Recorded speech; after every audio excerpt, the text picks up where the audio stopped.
अरे कब से कुंडली देखे जा रहा है, कुछ बताएगा भी? हाँ बेटी, बताऊं ना, इसकी शादी का योग कब बनेगा? हर लड़के को रिजेक्ट कर देती है। इतनी देर में आलिया भी जॉगिंग से घर वापस आकर उनके साथ ही बैठ जाती है।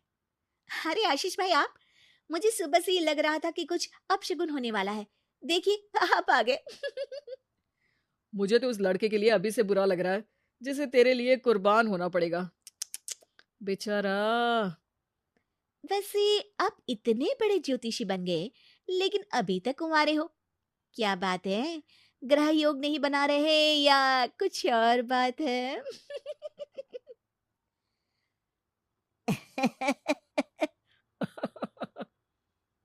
आलिया की इस बात पर वो और उसकी दादी हंसने लगते हैं, जिन्हें इग्नोर करते हुए माँ एक बार फिर उसकी शादी की बात पर आ जाती है। बेटा, इसकी बात का बुरा मत मान। तू ये बता कि दिक्कत क्या है? अरे मौसी, सबसे बड़ी दिक्कत तो इसके जिद्दीपन की है। बाकी मंगल भारी है। जिद और स्वाभिमान में फर्क होता है। मेरी पोती नेक दिल, सेल्फ इंडिपेंडेंट लड़की है। ऐसे ही कुछ कॉम्प्रोमाइज करके कहीं भी शादी थोड़ी ना कर लेगी। माँ जी, आपने ही इसे बिगाड़ कर रखा है। माँ, दादी और भाई की नॉन स्टॉप शादी वाली बातें सुनकर आलिया गुस्से में उठ खड़ी होती है। माँ, आपको पता है मैं इन सब चीजों पर बिलीव नहीं करती, फिर भी आप लोगों ने मिलकर घर को सर्कस बना दिया है। घर वालों को ये सब सुनाकर आलिया तैयार होती है ऑफिस के लिए निकल जाने को, जहाँ रास्ते में उसे एक छोटी बच्ची फूल बेचते हुए मिलती है। दीदी, फूल खरीद लो ना, आज मेरी मम्मी का बर्थडे है। अच्छा, कितने के हैं? सिर्फ आपके लिए एक फूल, 20 रुपीज। आलिया उस बच्ची से सारे फूल खरीदकर ऑफिस पहुंचकर उन्हें सब में बांट देती है। क्या बात है? ये फूल किस खुशी में बांटे जा रहे हैं?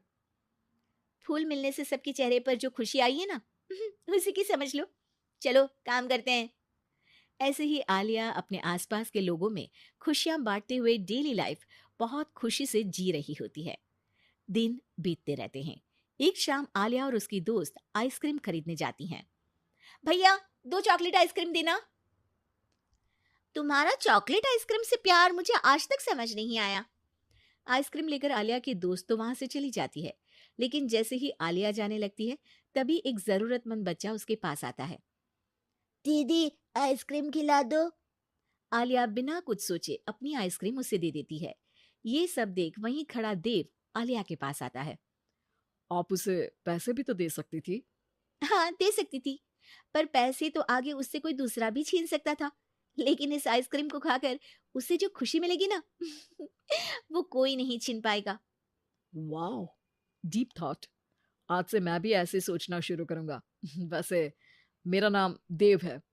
हेलो देव, मैं आलिया हूँ। और इस तरह दोनों बातें करते हुए साथ चलने लगते हैं, जिसके बाद धीरे धीरे दोनों की बातें और फिर मुलाकातों का सिलसिला शुरू हो जाता है। इसी तरह कुछ महीने बीत जाते हैं। अब दोनों एक दूसरे को पसंद करने लगते हैं। मेरी मम्मी को उनके सोशल वर्क के लिए सम्मानित किया गया है, तो आज फैमिली डिनर में तुम भी आ सकती हो। अगर तुम्हारी मम्मी की गिफ्ट के लिए तुम मेरे साथ शॉपिंग चलोगे तो जरूर आऊंगी।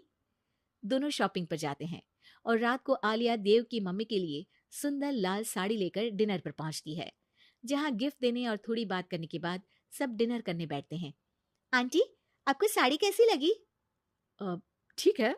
मतलब मैं एक सोशल वर्कर हूँ, तो ज़्यादातर सोबर कपड़े ही पहनती हूँ। डोंट वरी, मम्मी के इस स्पेशल मौके पर ये साड़ी ज़रूर पहनेंगी।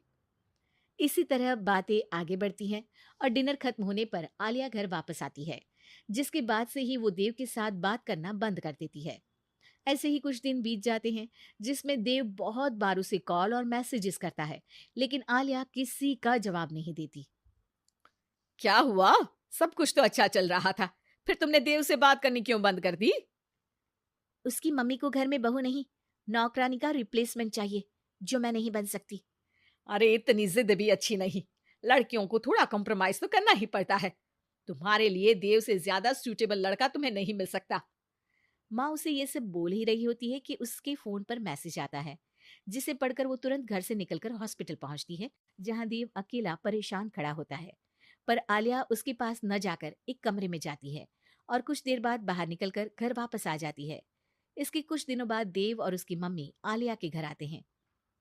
अगर तुम हॉस्पिटल आकर ब्लड डोनेट नहीं करती तो शायद आज मैं यहाँ सबके साथ नहीं होती।